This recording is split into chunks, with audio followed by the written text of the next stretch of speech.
नमस्कार दोस्तों, आज हम आपको बताएंगे बुद्धि के त्रि-आयामी सिद्धांत या त्रिविमीय सिद्धांत के बारे में।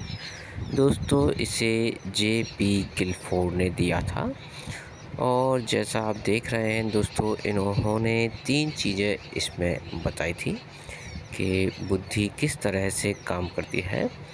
तो इन्होंने बताया था बुद्धि के 3 आयाम होते हैं या 3 विमीय बुद्धि होती है। इसमें सबसे पहले है विषय वस्तु, दूसरा है संक्रिया और तीसरा है उत्पाद। आइए दोस्तों, इसे समझते हैं कि किस तरह से उन्होंने बुद्धि के त्रि-आयामी सिद्धांत को समझाया है।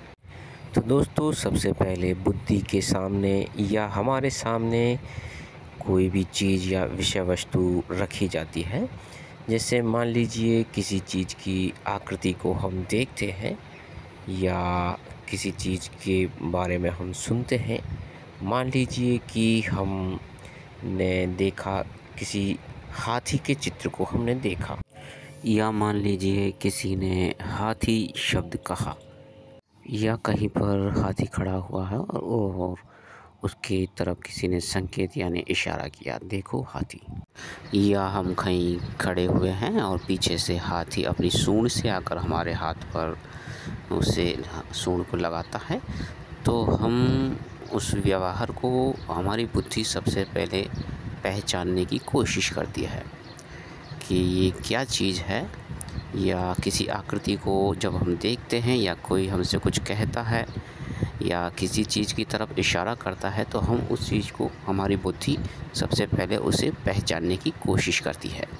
तो ये होता है विषय वस्तु, जिसमें सबसे पहले बुद्धि उस विषय वस्तु को, उस चीज़ को पहचानने की कोशिश करती है।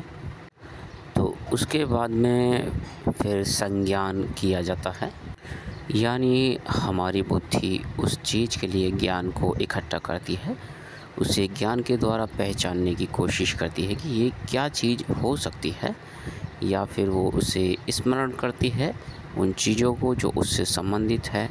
यानी कि बुद्धि सोचती है कि ये क्या हो सकता है, फिर उसके बारे में परंपरागत चिंतन किया जाता है बुद्धि के द्वारा। फिर अपरंपरागत चिंतन किया जाता है कि इसका क्या करना चाहिए। फिर बुद्धि उसका मूल्यांकन करती है, यानी ये क्या चीज़ है उसका निष्कर्ष निकालती है।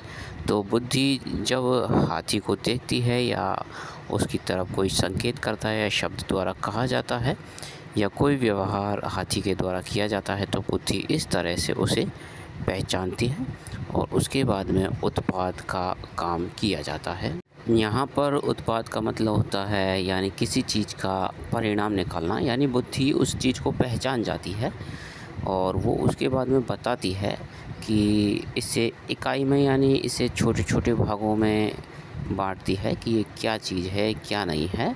उसके बाद उसे वर्ग में बांटती है और उसका किसी और चीज़ से संबंध जोड़ने की कोशिश करती है कि ये चीज़ जानवर हो सकती है या कहीं जंगल में रहने वाली है। इस तरह से ये पूरी प्रणाली इसमें चलती है।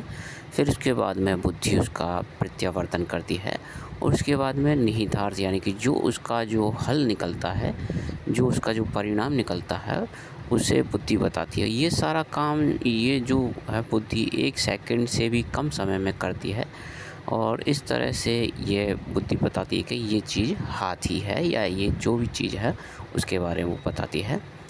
तो यहाँ पर जो गिलफोर्ड है उसने बुद्धि के 5 गुणा 6 बराबर 180 तत्व बताए हैं। तो इस तरह से उसने बुद्धि के त्रि-आयामी या त्रिविमीय जो संरचना है उसके बारे में बताया है। तो दोस्तों, ये था गिलफोर्ड का त्रि-आयामी या त्रिविमीय सिद्धांत। चलिए आगे देखते हैं। अगला सिद्धांत है दोस्तों तरल बुद्धि और ठोस बुद्धि का सिद्धांत। इस सिद्धांत को कैटल और हॉर्न ने दिया था। इसमें इन्होंने बुद्धि को 2 तरह से बांटा था। पहले नंबर पर है तरल बुद्धि और दूसरे नंबर पर है ठोस बुद्धि। तरल बुद्धि होती है दोस्तों, यह जन्मजात बुद्धि होती है और यह तर्क करने और समस्या को हल करने का काम यह तरल बुद्धि करती है। जबकि दूसरे नंबर की जो बुद्धि होती है वो ठोस बुद्धि होती है। यह बुद्धि अर्जित ज्ञान के आधार पर होती है और ये इसी आधार पर समस्याओं का हल निकालती है। और दोस्तों, ये दोनों बुद्धि आपस में मिलकर काम करती हैं। तो ये थी तरल और ठोस बुद्धि का सिद्धांत। अगला सिद्धांत है दोस्तों बुद्धि का 3 स्तरीय सिद्धांत। इस सिद्धांत को कैरोल ने दिया था। इसमें इन्होंने बुद्धि को 3 भागों में बांटा था। पहली है सामान्य बुद्धि, दूसरी विस्तृत बुद्धि और तीसरी है संकीर्ण बुद्धि। दोस्तों, जो सामान्य बुद्धि होती है वो बुद्धि इन दोनों तरह की बुद्धि के साथ में मिलकर काम करती है। जबकि विस्तृत बुद्धि होती है, इसमें 8 तत्व पाए जाते हैं, जिसमें तरल बुद्धि, दृश्य, श्रव्य, बोध और संज्ञानात्मकता इस तरह से मिलकर 8 तत्व पाए जाते हैं। यह इस तरह का काम करती है। यह बुद्धि दृश्य यानी देखने का और श्रव्य यानी सुनने का इस तरह आदि के काम करती है। जबकि संकीर्ण बुद्धि में 65 तरह की क्षमताएं होती हैं, यानी ये 65 तरह के चीज़ों को से बनकर मिलकर बनती है।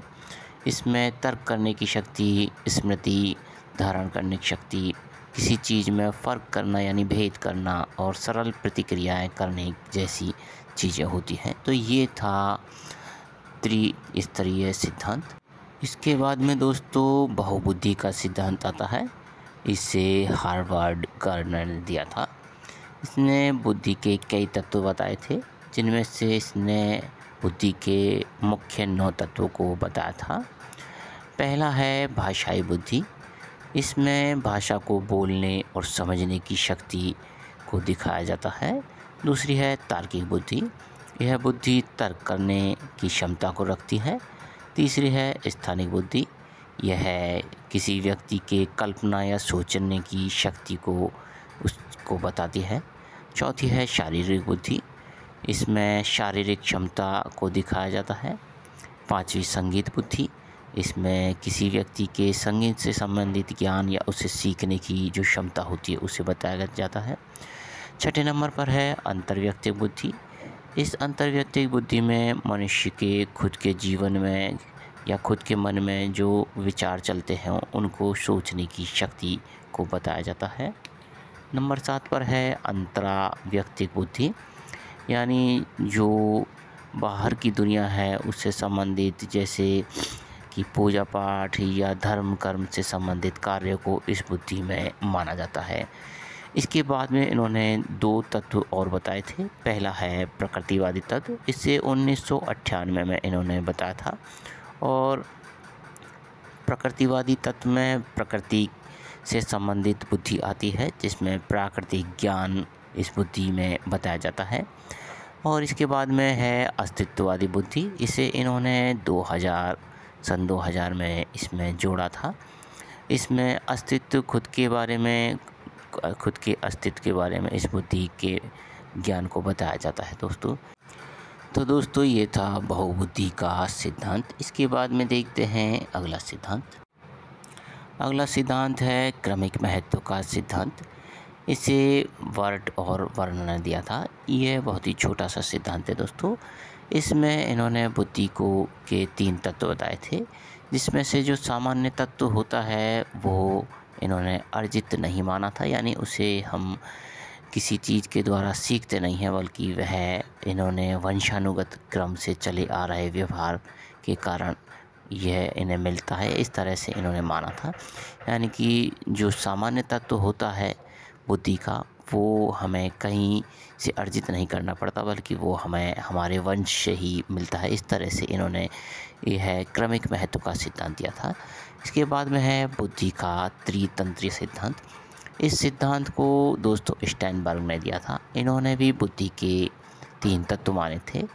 पहला संदर्भ या व्यवहार से संबंधित बुद्धि होती है। इसमें मानव का जो भी व्यवहार होता है इसके अंदर आता है। दूसरा तत्व है घटक। यह रचना से संबंधित होता है। जो भी मनुष्य अपने कार्य करता है, जो भी रचनाएं करता है, नई नई चीज़ें बनाता है, उन सब से संबंधित जो बुद्धि होती है वो इसमें आती है। और तीसरा है अनुभव। इसे विश्लेषण भी कहते हैं। तो यह इस अनुभव से संबंधित बुद्धि होती है। यह मनुष्य के किसी चीज़ से संबंधित विश्लेषण करने में काम आने वाली बुद्धि से संबंधित तत्व होते हैं। तो दोस्तों ये थे बुद्धि के सिद्धांत। दोस्तों हमारी वीडियो को लाइक कीजिए, हमारे चैनल को सब्सक्राइब कीजिए और देखते रहिए हमारी वीडियो। बहुत बहुत धन्यवाद।